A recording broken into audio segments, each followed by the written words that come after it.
नमस्कार दोस्तों, आज हम लोग बात करेंगे स्पेक्ट्रोस्कोपी के बारे में। स्पेक्ट्रोस्कोपी बेसिकली एक बहुत इम्पॉर्टेंट टॉपिक है जो कि पार्ट है बीएससी, एमएससी और एमएससी के सिलेबस के लिए, और ये बहुत इम्पॉर्टेंट है कुछ कम्पिटिटिव एग्ज़ाम्स के लिए भी। अगर आप लोग देखें तो केमिस्ट्री से रिलेटेड जितने भी एग्ज़ाम होते हैं, चाहे वो नेट का एग्ज़ाम हो, सीएसआई नेट हो, या फिर गेट का एग्ज़ाम हो, या फिर अगर आप लोग सिविल सर्विसेज दे रहे हो, है ना, आईएएस या फिर पीसीएस के एग्ज़ाम केमिस्ट्री के साथ, तब भी ये बहुत इम्पॉर्टेंट टॉपिक है। इस पर सबसे ज़्यादा क्वेश्चन पूछे जाते हैं, और ये पार्ट बेसिकली वैसे तो केमिस्ट्री का भी है और फिज़िक्स का भी है, तो ये एक तरह का इंटरडिसिप्लिनरी टॉपिक है स्पेक्ट्रोस्कोपी। आप लोग इसको ज़रूर ध्यान से पढ़िएगा क्योंकि ये केमिस्ट्री में बहुत ज़्यादा यूज़ होने वाली चीज़ है। और मैं ये कह सकता हूँ कि अगर आप केमिस्ट्री से रिलेटेड कोई भी इंटरव्यू देने जाएं तो एक ना एक क्वेश्चन आपको स्पेक्ट्रोस्कोपी से पक्का पूछेगा ही, और अगर आपकी स्पेक्ट्रोस्कोपी स्ट्रॉन्ग है तो उसका अच्छा इम्पैक्ट भी पड़ेगा, क्योंकि ये नॉर्मल टॉपिक से थोड़ा सा कॉम्प्लिकेटेड भी है। और आप कोई भी कम्पिटिटिव एग्ज़ाम्स दे रहे हो, इंटरमीडिएट की बात नहीं कर रहा हूँ, लेकिन इंटरमीडिएट से ऊपर वाले जो भी कम्पिटिटिव एग्ज़ाम्स अगर आप लोग दोगे, चाहे वो बीएससी लेवल के हों चाहे एमएससी लेवल के हों, जैसे अगर आपको अच्छी किसी यूनिवर्सिटी में एमएससी में एडमिशन लेना है, तो अगर आप कोई एंट्रेंस एग्ज़ाम दे रहे हो, चाहे वो बीएचयू का है या दिल्ली यूनिवर्सिटी का है, तो उसमें भी स्पेक्ट्रोस्कोपी बहुत इम्पॉर्टेंट टॉपिक के रूप में पूछा जा रहा है ना।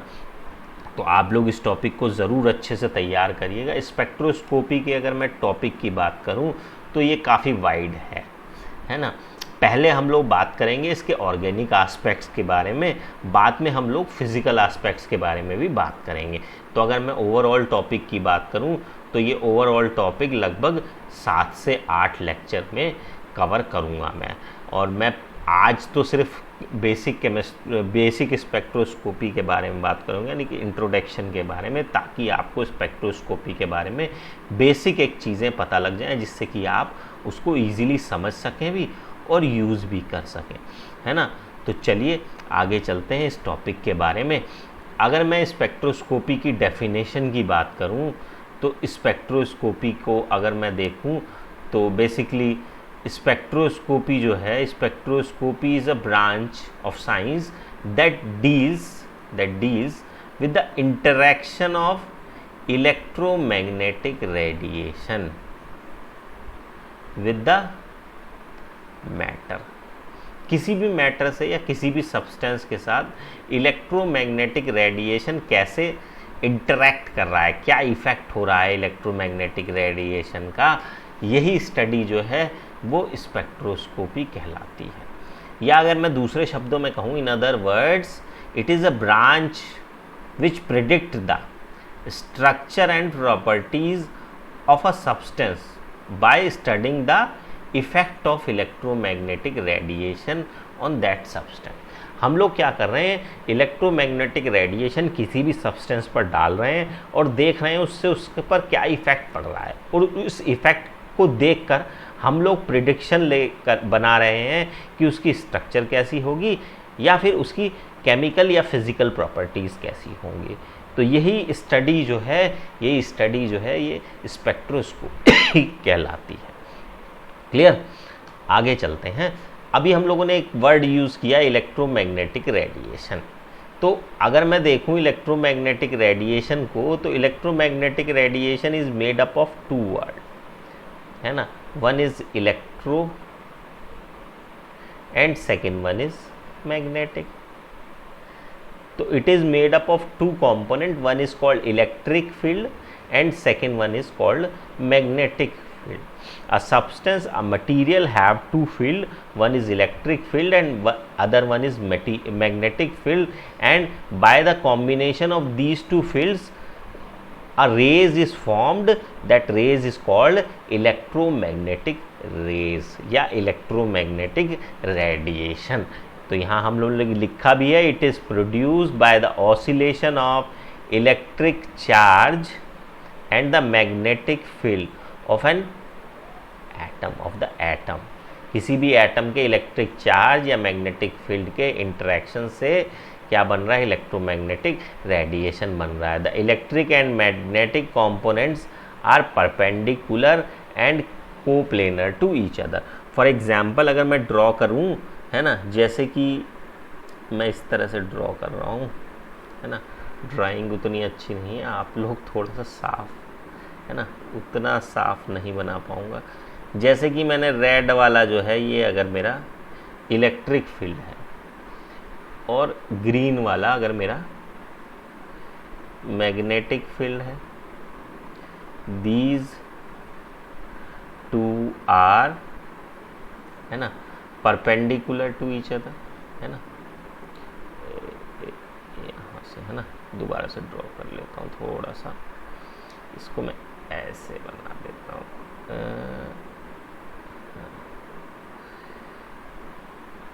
है ना।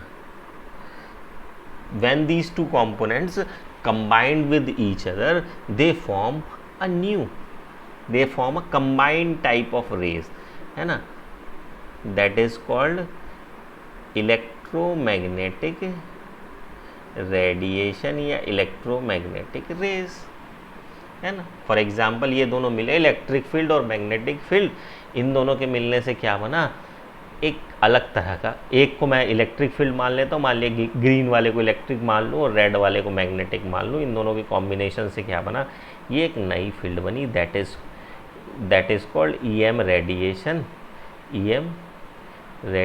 ईएम मतलब इलेक्ट्रोमैग्नेटिक रेडिएशन, है ना, तो that is electromagnetic radiation. Clear? तो ये तो हमको समझ में आ गया। अब इलेक्ट्रोमैग्नेटिक रेडिएशन की कई सारी कैरेक्टरिस्टिक्स होती हैं। What are the characteristics of electromagnetic radiation? They are characterised by frequency and wavelength. मतलब जो डिफरेंट टाइप्स के इलेक्ट्रोमैग्नेटिक फील्ड हैं उनके बीच में जो कैरेक्टराइजेशन किया गया, जो क्लासिफिकेशन किया गया, that is on the basis of frequency और वेवलेंथ, है ना। फ्रीक्वेंसी या वेवलेंथ के बेसिस पे हम लोगों ने डिफाइन किया उनको। All types of electromagnetic radiations flow with the same speed in the vacuum and it does not require any medium to flow. जितने भी इलेक्ट्रोमैग्नेटिक रेडिएशन है, जैसे कि light is a type of electromagnetic radiation and you know the speed या velocity of light, है ना, in the vacuum is 3 × 10⁻10 metre per second, है ना। तो ये क्या है, यही सब जितने भी इलेक्ट्रोमैग्नेटिक रेडिएशन होंगे सबकी स्पीड यही होगी, स्पीड ऑफ लाइट। क्लियर? तो सबकी स्पीड सेम होगी। Clear? Energy carried out by electromagnetic radiation is directly proportional to the frequency and inversely proportional to the wavelength. यानी कि जो एनर्जी होगी E = h nu, where nu is the, what is nu? Nu is the frequency, यानी कि E is directly proportional to the nu and inversely proportional to the lambda. Lambda is the wavelength, है ना। That equation is called, what is the name of that equation? That equation is called this one. This equation is called Planck's equation, Planck's law, है ना। Planck's equation E = h nu that represent the energy of any electromagnetic radiation, है ना, where nu represent the frequency and lambda represent the what? Wavelength. Here lambda is the wavelength. Clear? H is the Planck constant and c is the velocity of light. This one 3 × 10⁻10. Clear? ये हुआ इसका characteristic. आगे चलते हैं। तो हम लोगों ने वेवलेंथ और वेव नंबर को भी समझाए हैं, जो इसके कैरेक्टरिस्टिक्स हैं उनको समझने की कोशिश की है। जैसे कि पहला टर्म है वेवलेंथ। वेवलेंथ को हम लोग रिप्रेजेंट कर रहे हैं किससे? By lambda. तो अगर ये हमारी एक वेव जा रही है तो दो एडजेसेंट क्रस्ट या ट्रॉट्स के बीच की जो दूरी है that is called wave length. Clear? एक पूरा जो वेव बनने में, वेव कैसे बनी, यहाँ से चली और फिर यहाँ तक आई, है ना, तो इसके और इसके बीच की दूरी कितनी है, that is equal to the wavelength and that is represent by lambda. या फिर उल्टा भी कह सकते हो, इसके और इसके बीच की दूरी, that these two are same, तो ये भी हमारी क्या होगी, लैम्डा ही होगी, ये भी हमारी वेवलेंथ ही होगी। क्लियर हो गया? अब आ जाता है wave number. Wave number is opposite to the wavelength, it is represent by nu bar, है ना। It is defined as the number of waves pass through a space of 1 centimetre. 1 centimetre में से कितनी वेव्स पास हो रही हैं एक particular time पर। It is reciprocal to the wavelength and expressed as nu bar is equal to 1 upon lambda. ये lambda का उल्टा है, रिवर्स है, रेसिप्रोकल है। Clear? That is wave number. कुछ जो इलेक्ट्रोमैग्नेटिक रेडिएशन है उनको हम लोग वेव नंबर से भी शो करते हैं। क्लियर? नेक्स्ट है हमारा टर्म है frequency. Frequency is represent by that nu is the frequency and frequency is equal to c upon lambda, या फिर nu is inversely proportional to the lambda, है ना, c upon lambda, where c is the velocity of light. और अगर हम लोग क्या कह सकते हैं इसकी डेफिनेशन समझें, फ्रीक्वेंसी मतलब कितनी बार हो रहा है, कितनी तेज़ी से कोई चीज़ हो रही है। It is the number of waves is equal to the number of wave pass through a particular point in a 1 second. 1 second में एक पॉइंट से कितनी वेव्स गुजर रही हैं, है ना। अगर हम लोग कोई भी एक पॉइंट ले लें वेव्स के बीच में, तो उस पॉइंट पर से एक सेकेंड में कितनी वेव्स गुजर रही हैं, that represent the frequency and it is represent by nu is equal to c upon lambda. तो these are the main characteristics of electromagnetic radiation. Now we will talk about the spectra. That word spectra is taken here. Basically what is spectra? Spectra is this when, for example, that is a substance, that is any substance, and we draw an electromagnetic radiation on it. We are drawing electromagnetic radiation on it, EM radiation. So it absorbs some EM radiation and reflect back some EM radiation at any angle. So we are detecting that reflected part of EM radiation, है ना, and that reflection is, if we draw a graph, in a graphical representation we get a spectra, a graph, है ना. That graph could be between any one. For example, that graph could be between wavelength and intensity, है ना, of light. So we can get a graphical representation of this data, and that graphical representation of that data is called spectrum or spectra. Spectra is a single you can say data, and when we get a series of data we call them spectrum. Spectrum is a plural word. Okay, so here we will read the definition. हम लोगों ने चीज़ें तो समझ ली. Now we will read the definition. When we draw electromagnetic radiation on a matter, जब हम किसी भी मैटर के ऊपर इलेक्ट्रोमैग्नेटिक रेडिएशन डालते हैं, this radiation will interact with this matter. ये जो रेडिएशन है उससे इंटरैक्ट करेगा मैटर के साथ, and resultant radiation reflected back by the matter is detected by an apparatus called spectrometer, है ना. हम लोगों ने डाला इलेक्ट्रोमैग्नेटिक रेडिएशन, फिर उसने कुछ वापस करा, जो वापस करा उसको हम लोग कैसे डिटेक्ट कर रहे हैं, by you can say by an apparatus. That apparatus is called spectrometer या स्पेक्ट्रोफोटोमीटर भी कहते हैं हम लोग इसको, है ना. If we arrange the data obtained by the spectrometer in a graph, हम लोग अगर ये जो डाटा हमें स्पेक्ट्रोमीटर से मिल रहा है उसको ग्राफ में रिप्रेजेंट करें, we get a spectra, we get a graph. Spectra is a type of graph of that particular substance which can give several information related to structure and property. है ना, ये हमको स्ट्रक्चर या properties के बारे में बहुत सारी इंफॉर्मेशन देता है। फॉर एग्जांपल मैं मान सकता हूँ, अगर मेरे को नहीं पता है कि ये, जैसे ये मेरे को सैंपल दिया किसी ने और मेरे को नहीं पता है इसके अंदर है क्या, हम लोगों ने इस पे इलेक्ट्रोमैग्नेटिक रेडिएशन डाला तो हमको क्या मिला, ये ग्राफ मिला, है ना।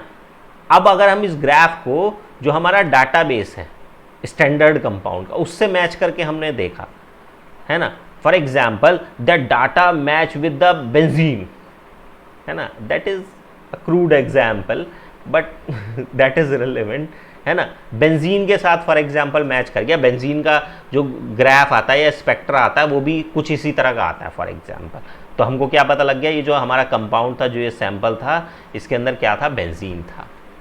अगर फॉर एग्जाम्पल अल्कोहल के साथ मैच कर रहा है तो we can say that it is an alcohol. So by this graph we can calculate, we can give the information about the structure of that compound, we can predict which compound is present. Clear? That is the practical aspect of that electromagnetic spectra या spectroscopy. Clear? ये समझ में आ गया आप लोगों को। या मेरे को कोई पर्टिकुलर फंक्शनल ग्रुप है, हर एक फंक्शनल ग्रुप का कोई एक पर्टिकुलर ग्राफ है, for example that graph is shown by alcohol OH group, तो मेरे को ये पता लग गया इस पर्टिकुलर कंपाउंड जो था, ये सैंपल था, इसमें OH ग्रुप भी प्रेजेंट है ना। ये फॉर एग्जांपल है CH3 की वजह से आता है ये ग्राफ, तो इसका मतलब मेरे को पता लग गया इसके अंदर CH3 भी है जी। तो इस तरह से मैं क्या कर लूँगा, इस तरह से मैं कंपाउंड की स्ट्रक्चर को प्रिडिक्ट कर सकता हूँ, है ना, by using this electromagnetic spectra. Clear? ये क्लियर हो रहा है? आगे चलते हैं, है ना। अगर हम लोग इलेक्ट्रोमैग्नेटिक स्पेक्ट्रा की बात करें तो ब्रॉडली ये दो तरह का होता है, one is called absorption spectra and second one is called emission spectra. However it could be of several type, broadly अगर मैं देखूं तो ये दो तरह का ही होता है, एब्जॉर्प्शन स्पेक्ट्रा और emission spectra. Let's see one example, these are some energy levels, है ना, दैट इज E, है ना, ये एक एनर्जी लेवल्स को शो कर रहा है, डिफरेंट एनर्जी स्टेट्स हैं, सॉरी, है ना, these are different energy states, है ना। ये एनर्जी का बढ़ता हुआ एक तरह से क्रम दिखा रहा है ना। फॉर एग्जाम्पल मेरा कोई मॉलिक्यूल था, वो इस एनर्जी स्टेट में था, ये पहले वाली एनर्जी लोएस्ट एनर्जी स्टेट है ना, इसमें था फॉर एग्जाम्पल। क्लियर? यहाँ पर मैंने उस पर इलेक्ट्रोमैग्नेटिक रेडिएशन डाला, electromagnetic radiation have some energy, तो it absorb that electromagnetic radiation and go into the higher energy state, और वो यहाँ से उठ के उसकी एनर्जी कहाँ पहुँच गई, यहाँ पर पहुँच गई, है ना, वो हायर एनर्जी स्टेट में चला गया। अब आपको पता है हायर एनर्जी, जितनी ज़्यादा एनर्जी होगी उतनी ही कम स्टेबिलिटी होगी, है ना। तो वो क्या करेगा, वो यहाँ पर ज़्यादा समय तो रहेगा नहीं, वो वापस आएगा। तो उसने क्या किया, वो यहाँ पर ना रह के फिर वो वापस आया, उसकी एनर्जी दोबारा से क्या हुई, कम हुई, वो दूसरी लोअर एनर्जी स्टेट में आ गया। कहाँ आ गया, यहाँ आ गया। यानी कि ये तो उसने एब्जॉर्ब करी थी लाइट, फिर उसने वो लाइट क्या करी, जब वो लोअर एनर्जी स्टेट में आएगा तो उस लाइट को जो है या एनर्जी को है रिफ्लेक्ट बैक करेगा in the form of electromagnetic radiation is also, है ना। तो वो क्या करेगा, इलेक्ट्रोमैग्नेटिक रेडिएशन बैक करेगा कुछ, तो वो क्या करेगा, थोड़ा सा लाइट जो है वो वापस रिफ्लेक्ट करेगा और वो लोअर एनर्जी स्टेट में जाएगा। तो आप लोगों ने देखा कि हमने डाली कितनी एनर्जी थी, इतनी थी, ज़्यादा एनर्जी डाली, लेकिन हमको मिली क्या, मिली जो एनर्जी थी वो हमेशा वो क्या हुई, वो कम एनर्जी मिली, क्योंकि वो पहले ही रुक गया। वो अगर वो यहाँ तक आ जाता तो हमको जितनी हमने डाली थी उतनी हमको एनर्जी मिल जाती, है ना, लेकिन हमको क्या मिली, थोड़ी कम एनर्जी मिली, इसका मतलब वो पहले ही किसी एनर्जी स्टेट में रुक गया। तो यहाँ पर क्या हुआ, एब्जॉर्प्शन ऑफ एनर्जी। तो इस तरह का जो डाटा हमको मिलेगा, that data is called absorption spectra, because it is shown due to the absorption of energy, है ना। एब्जॉर्प्शन स्पेक्ट्रा कैसे होता है, ड्यू टू, है ना, ड्यू टू एब्जॉर्प्शन ऑफ, है ना, एब्जॉर्प्शन ऑफ EM रेडिएशन, है ना, ईएम रेडिएशन का इसने एब्जॉर्प्शन कर लिया, कुछ एनर्जी को एब्जॉर्ब कर लिया। क्लियर? ये तो हुआ एब्जॉर्प्शन स्पेक्ट्रा की। अब मैं बात करता हूँ इमिशन स्पेक्ट्रा की। ये मैं दूसरा एग्जाम्पल लेता हूँ। फॉर एग्जाम्पल कोई मेरा मॉलिक्यूल यहाँ पर था, तो मैंने उस पर इलेक्ट्रोमैग्नेटिक रेडिएशन डाला, तो वो कहाँ चला गया? ये हायर एनर्जी स्टेट में चला गया। सेम वो यहाँ पर बहुत समय तो रुकेगा नहीं, तो उसने क्या किया, वो वापस आया, और वापस कहाँ से आया? यहाँ पर नहीं, और नीचे आ गया, बिल्कुल लोएस्ट एनर्जी पे आ गया। यानी कि मैंने डाली तो कम एनर्जी थी, लेकिन मिल के क्या गई? ज़्यादा एनर्जी मिल गई। यानी कि क्या हुआ? इमिशन हुआ, एनर्जी कुछ एक्स्ट्रा मिली। Such type of is called emission spectra because it generate due to emission of electromagnetic radiation, emission of EM radiation, EM radiation। ये क्लियर हो गया? तो इस तरह से हमारे मोटे मोटे दो तरह के स्पेक्ट्रा बनते हैं। One is absorption spectra that is due to the absorption of energy, and emission spectra that is due to the reflection of energy. ये क्लियर हो गया आप लोगों को? अब हम आते हैं दूसरा। अब हम लोग यहाँ से टाइप ऑफ स्पेक्ट्रोस्कोपी भी समझ सकते हैं। हम लोगों ने बहुत सारी टाइप्स की स्पेक्ट्रोस्कोपी पढ़ेंगे आगे। जैसे कि अगर मैं बात करूँ बीएससी में ही बात करूँ, तो बीएससी की सेकेंड ईयर में दो तरह की स्पेक्ट्रोस्कोपी है। These UV visible and IR are the part of BSc second year syllabus, and that NMR is the part of BSc third year syllabus. We are talking about organic chemistry.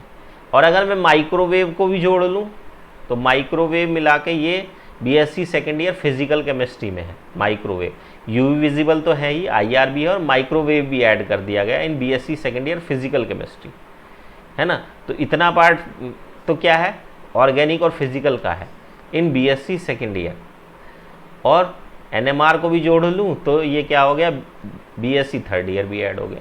और अगर मैं MSc की बात करूँ, तो MSc में ये तीनों तो हैं ही, ये चारों तो हैं ही, बाकी और टाइप्स की भी स्पेक्ट्रोस्कोपी हैं, जैसे कि ईएसआर है, एक्सरे है ना, और आपका ये दोनों तो हैं ही आपकी, है ना। और भी कई तरह की स्पेक्ट्रोस्कोपी हैं एमएससी में, लेकिन हम लोग यहाँ पर बात करेंगे, हम लोग बेसिकली इन्हीं चारों स्पेक्ट्रोस्कोपी के बारे में बात करेंगे। यूवी विजिबल के बारे में बात करेंगे, आईआर के बात करेंगे, माइक्रोवेव और एनएमआर के बारे में। पहले हम लोग ऑर्गेनिक कॉन्सेप्ट समझेंगे, फिर हम लोग फिजिकल कॉन्सेप्ट को समझेंगे। तो हम लोगों ने ये जो क्लासिफिकेशन किया, इनको नाम दिए गए, वो क्यों दिए गए, है ना। ये बेसिकली हमारा इलेक्ट्रोमैग्नेटिक रेडिएशन है, वो कई तरह का होता है on the basis of frequency या एनर्जी के हिसाब से। एक्स रेज, है ना, गामा रेज, है ना, यूवी मतलब अल्ट्रावायलेट, विजिबल, आईआर, है ना, माइक्रोवेव, है ना। ये कई तरह का होता है। That is on the basis of the energy of electromagnetic radiation. तो हम लोगों ने जो इलेक्ट्रोमैग्नेटिक रेडिएशन को कई तरह की रेज में डिवाइड किया, तो हम इनमें से जो भी इस्तेमाल करेंगे उसी के हिसाब से हम लोगों को नाम दे दिया। जैसे अगर मैं यूवी और विजिबल लाइट अगर इस्तेमाल कर रहा हूँ किसी भी स्पेक्ट्रोस्कोपी में, तो मैं उस स्पेक्ट्रोस्कोपी को क्या कह रहा हूँ? यूवी विजिबल स्पेक्ट्रोस्कोपी, है ना। अगर मैं आईआर लाइट इस्तेमाल कर रहा हूँ, आईआर लाइट डाल रहा हूँ किसी भी मॉलिक्यूल के ऊपर और देख रहा हूँ उसका क्या इफेक्ट हो रहा है, तो we called it IR spectroscopy. अगर मैं माइक्रोवेव लाइट डाल रहा हूँ, है ना, तो और उसका इफेक्ट देख रहा हूँ, तो we called it microwave. NMR is a special that is used for in this spectroscopy we use radio frequency light, है ना, रेडियो फ्रीक्वेंसी लाइट यूज कर रहे हैं, we called them NMR. Clear? तो ये एक तरह का बेसिक क्लासिफिकेशन है स्पेक्ट्रोस्कोपी का। क्लियर? तो यहाँ हम लोगों ने बेसिक चीजें पढ़ी स्पेक्ट्रोस्कोपी से रिलेटेड जो हैं, है। आगे हम लोग बात करेंगे इसमें नेक्स्ट टर्न पे कि हम लोग बेसिकली स्पेसिफिकली हम लोग स्पेक्ट्रोस्कोपी की कुछ टॉपिक्स के बारे में बात करेंगे। जैसे नेक्स्ट टर्न पे हम लोग बात करेंगे यूवी विजिबल स्पेक्ट्रोस्कोपी के बारे में, है ना। स्पेसिफिकली यहाँ तक जो हम पढ़ रहे थे हम बात करें तो इसमें एग्ज़ाम में तो बहुत ज़्यादा कुछ नहीं आएगा इसमें इससे, लेकिन ये आपका बेस मजबूत करेगा। कोई भी टॉपिक अगर आप लोग पढ़ रहे हैं, जो पहली बार पढ़ रहे हैं, तो उसके बेसिक्स जानना ज़रूरी है, इसलिए मैंने ये लेक्चर लिया। नेक्स्ट टर्न पे हम लोग डिस्कस करेंगे यूवी विजिबल स्पेक्ट्रोस्कोपी के बारे में। आज के लिए इतना ही रखते हैं। धन्यवाद।